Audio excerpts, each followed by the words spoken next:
Mitt Romney needed to deliver the speech of his life Thursday, yet what's most remarkable about his vision for the next 4 years may be what Romney did not say.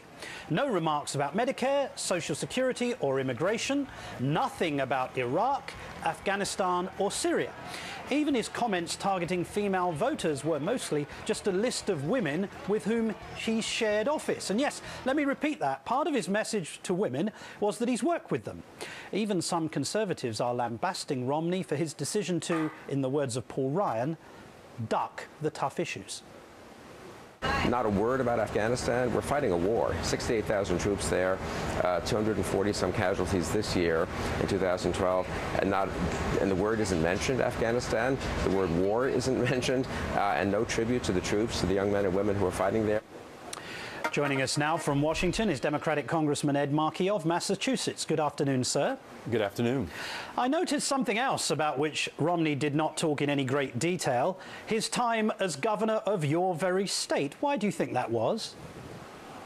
Well, Governor Romney would like to put his record as governor of Massachusetts into a hermetically sealed safe deposit box in Switzerland so that no one will look at it. We were only 47th out of 50 states in job creation during his 4 years as governor, but he also wants to make sure that no one pays attention to the fact that Romney Care is the basis for Obamacare, that he did believe in climate change rather than making it a punchline the way he did last night at the convention, that he did believe in gun control, that he did believe, in other words, in the things that it seems to me were really at the heart of who Mitt Romney was. But that person is now non-recognizable because that's the price you must pay to be the Republican nominee for president in the year 2012. OK, well, you've somewhat anticipated what I was going to ask you, because you know that the way a speech ends is often its most powerful force. And this is how Mitt Romney chose to end his speech, with reference to the president and climate change. President Obama promised to begin to slow the rise of the oceans.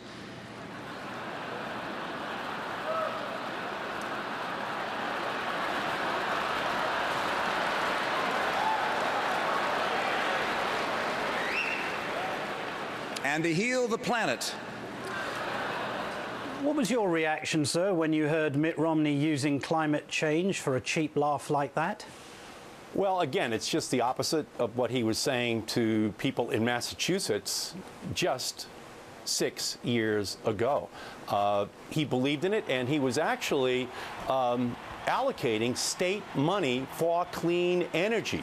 But today, you know, climate change is just a punchline to them, and clean energy is a punching bag to the Republicans, and you might as well be talking to an empty chair as trying to get Romney now to admit that he believed in all those things just 6 years ago, because, and here's the problem, Martin, just 1 week ago in Houston, there was an oil baron summit that Romney went to where he raised $6 million and promised to kill wind energy subsidies and keep all the oil company subsidies on the books. That's the bottom line. And yet also, sir, he did talk about energy, and he said once again, he repeated his claim that we're going to achieve energy independence within 7 years of him, should he be elected president. Now, I can't find anybody who believes that is actually possible.